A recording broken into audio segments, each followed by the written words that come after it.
I just got off of work, but I see that people are upset that in my last video, I used the descriptor white man to describe the white man, who called Michelle Obama a man after his UFC victory in front of the White House yesterday.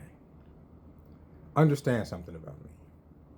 Whenever I put out a piece of content and I speak into this camera, my words are very intentional.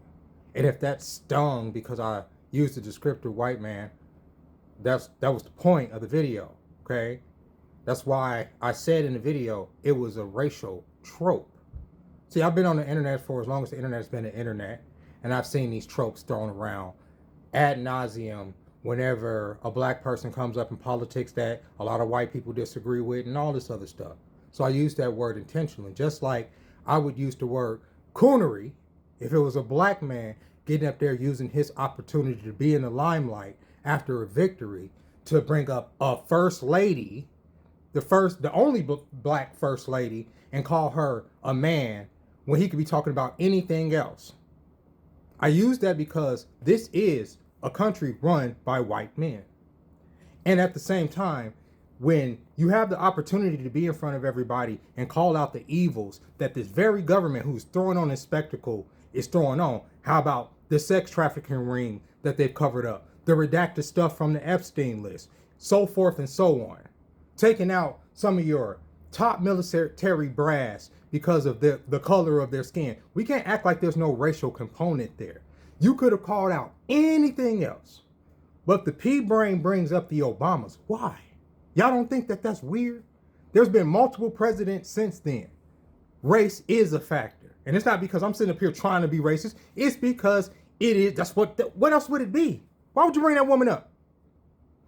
Think about it.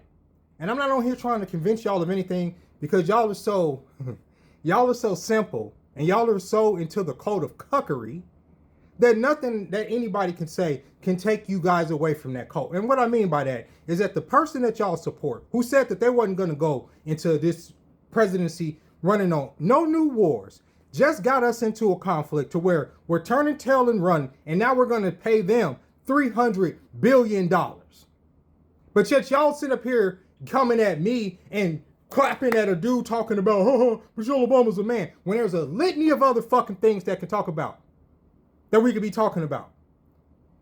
The child abuse that's going on in this country, right?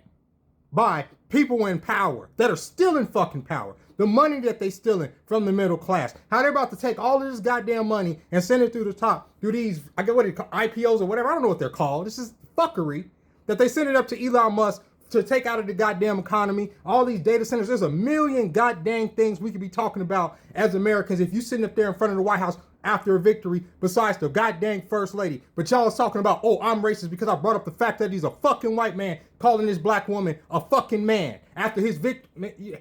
During the 250th fucking anniversary of this goddamn country. And I say goddamn country because goddamn America at this point.